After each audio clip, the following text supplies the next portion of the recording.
The Halo franchise is one that pulls in billions of dollars for Microsoft, with each release breaking records and moving Xbox hardware in ways that other game developers can only dream of.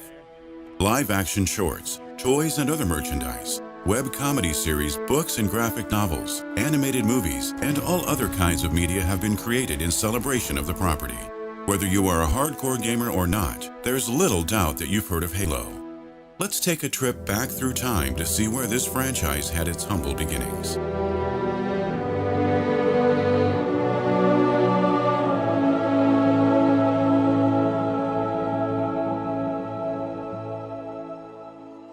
Halo Combat Evolved was really two games in one. A visually stunning, engrossing space opera in the single-player campaign, and a bloody virtual playground in its extensive multiplayer mode.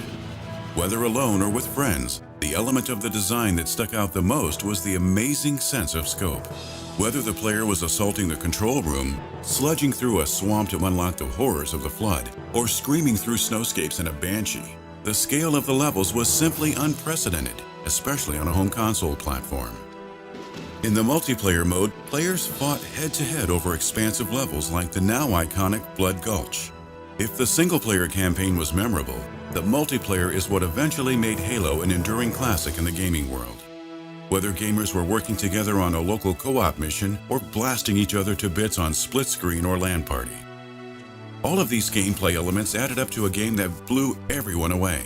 Critics hailed its graphical presentation, ambitious storyline and lore, and addictive combat mechanisms as some of the best things to happen to console shooters in many years.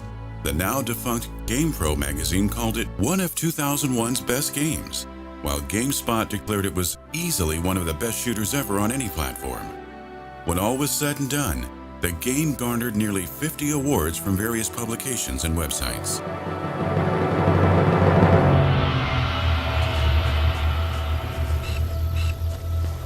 With Halo Combat Evolved's overnight success, Microsoft immediately started pushing for the sequel. Since Bungie had no concrete plans for continuing the series, the now world-famous developer had to start scrambling to put something together. The first step was to rewrite the entire game engine from the ground up, optimizing and reworking the game's code to allow Halo 2 to provide seamless online multiplayer on the Xbox platform, a tremendous feat at the time. If Combat Evolved provided the bare-bones basis for all the Halo games to follow, Halo 2 was when Bungie went all out, throwing everything in the kitchen sink into the franchise. The first game in the franchise to feature both online multiplayer via Xbox Live as well as a dual-wielding weapon system, it was a major change for the series even at this early stage of its life. The plotline raised the stakes, revealing more Halo superweapons for Master Chief and his team to worry about, as well as a polarizing set of levels from the Covenant's point of view. The new combat mechanisms were a success, with the dual-wielding system allowing for more flexibility and tactical considerations to chew on during combat with the Covenant. But the real star of the show here was Xbox Live Multiplayer, which was truly a game-changer in the industry.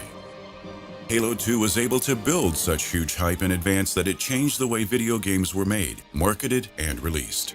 With over 1.5 million pre-ordered copies and $125 million earned in the first day alone, Halo 2 became the biggest media launch in history, outshining all other video games and movies alike.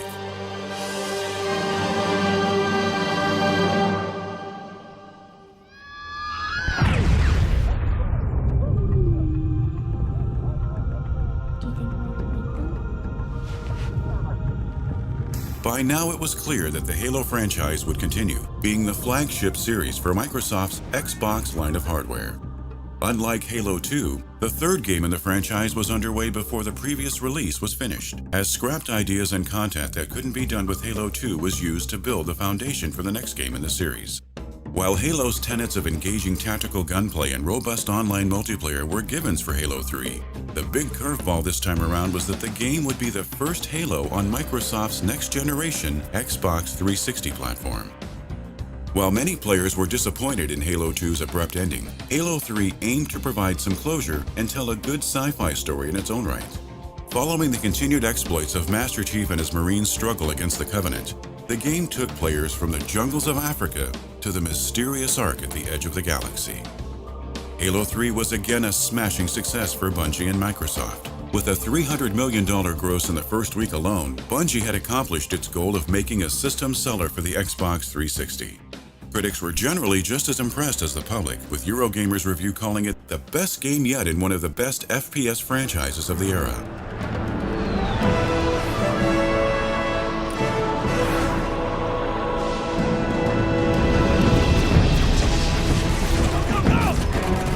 The next game in the Halo franchise wasn't a first-person shooter at all, but rather a real-time strategy game by storied Age of Empires game developer Ensemble Studios. Halo Wars would attempt to adapt Halo's settings and emphasis on tactics into the strategic genre, while at the same time making the genre accessible on consoles. No small feat. Featuring the forces of the United Nations Space Command pitted against the armies of the Covenant aliens, Halo Wars mostly succeeded at its lofty goal. It somehow managed to make an RTS game feel right at home on a console, while preserving the deep storylines and tactical action the core games of the series are known for. While the game didn't achieve the level of acclaim and success that far more iconic titles like Combat Evolved and Halo 2 did, it was a solid setting in its own right, and proved that the Halo series was more than just a flash-in-the-pan shooter franchise. It could be expanded into other genres and beyond.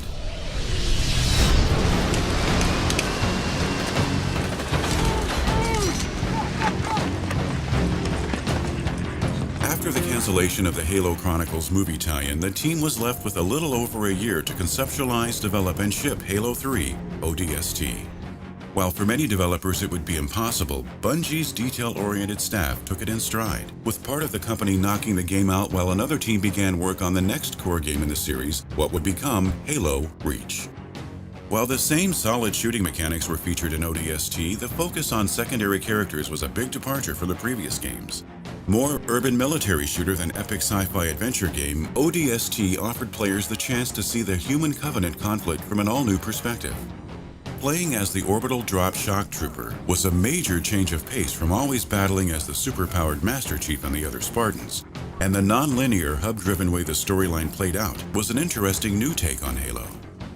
Though the game didn't break sales records as the series had been doing with every release, it still sold millions of copies and ended up on several Game of the Year lists when the dust had settled. In retrospect, it proved that the core Halo gameplay was strong enough to carry a game that didn't focus on the franchise's main selling points, though the game certainly won't go down in history as a game changer the way some of the other entries have. Get this thing off of me! After the brief detour with the shock troopers of ODST, the world was ready for more of the core Halo games. Sadly, it was announced that the next Halo game, titled Reach, would be the series creators' last outing with the franchise. Since the game had been in the concept stages since before ODST was finalized, Bungie had a head start on giving their Halo swan song their very best effort yet. With a bigger focus on a dramatic, multi-layered storyline driven primarily by the characters, Reach was designed to be something of a departure from the original Halo trilogy. The narrative had its highs and lows, but ultimately ended on a note of hope for humanity, a fitting end to Bungie's involvement in the franchise. And with multiplayer modes like a re-implementation of ODST's Firefight mode and innovative new ways to play like Headhunter and Generator Defense, Halo Reach was all about the Xbox Live Play. With more gameplay modes than ever before, the return of the acclaimed Forge map editor, and carefully balanced multiplayer maps, Reach was the most full-featured online version of Halo yet. As Bungie bowed out to work on its Destiny franchise and other projects, Halo Reach was simply a masterpiece for fans of the series and the genre as a whole. A decade had passed since the release of Combat Evolved back in 2001, and Microsoft saw the time was right to re-release the aging game in an enhanced, high-definition version for the Xbox 360 and later the Xbox One. Adding a few bells and whistles, several game modes, and online play to Combat Evolved for the first time, Anniversary was a great way to revisit the game that started it all.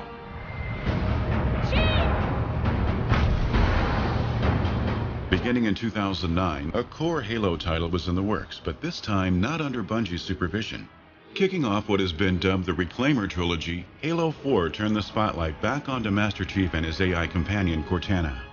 Relatively free-form levels with a subtly linear feel that pushes players along where the story needs to go have formed the foundation for most of Halo's single-player campaigns, and Halo 4 was no different.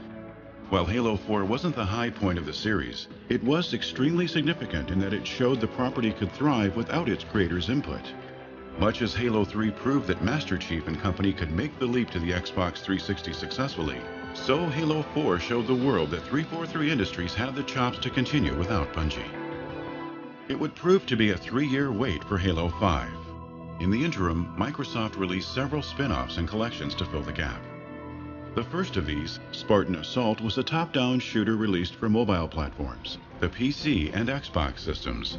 The game was nothing revolutionary, but did let players experience more of the Halo universe and story in a totally different way.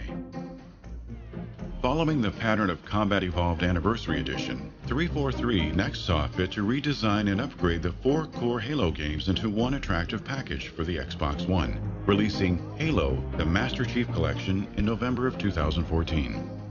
While most of the games remained unchanged, the collection is the definitive way to experience Halo 1 through 4 for owners of Microsoft's flagship console. The final stopgap between Halo 4 and 5 was Spartan Strike, a sequel to Spartan Assault.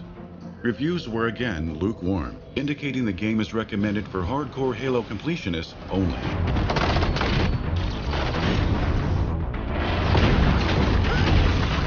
Finally, in the fall of 2015, the long wait was over for the next major release in the Halo franchise. The 343 Industries developed Halo 5 hit the Xbox One in October. Surprising no one, the release was a massive success at retail. While most of the game's now familiar mechanisms remained unchanged in the franchise's 5th core outing, Halo 5 did introduce a focus on cooperative play, allowing players to fight alongside a persistent squad of AI-driven Spartan squadmates who could be taken over by human players during the game. Critics were not impressed with Halo 5's campaign, but appreciated its fully featured multiplayer modes, which were right at home on the Xbox One and Xbox Live service. In August 2015, Microsoft surprised many in the industry by announcing upcoming sequel Halo Wars 2. It had been 6 years since the first game hit the Xbox 360, with many assuming the real-time strategy spin-off would never see a sequel. Featuring similar gameplay to Halo Wars, the sequel is set to introduce all new game modes, cutting-edge graphics, and improved user interfaces, as well as a release on Windows computers. New game types including the fast-paced Blitz mode that eschews Microsoft management-laden base building for a more accessible skirmish experience. Expanding the scope of the previous game's storyline and battles, Halo Wars 2 will retain its predecessor's emphasis on story and tight tactical action. While Ensemble Studios is no longer around to oversee production of the sequel, Microsoft assures its fans that the game is in capable hands, with creative assembly of Total War and Alien Isolation fame at the helm.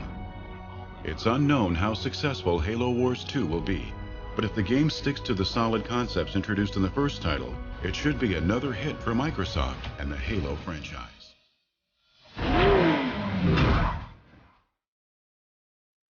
The video game and entertainment industries as a whole simply wouldn't be the same without the far-reaching influence of Halo.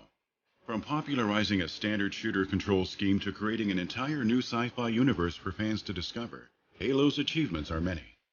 And while its creators are no longer working on the franchise, having moved on to create new worlds for gamers to explore, Bungie's work on the Halo series will forever echo through the gaming and entertainment industries. Halo has surely earned its place in the history books. From its multi-billion-dollar revenues to its innovation in both crafting and interactive science fiction narrative, to its pioneering of multiplayer technology and features, Halo is undoubtedly one of the most influential franchises in all of gaming. For all things Halo, keep it locked to gamers.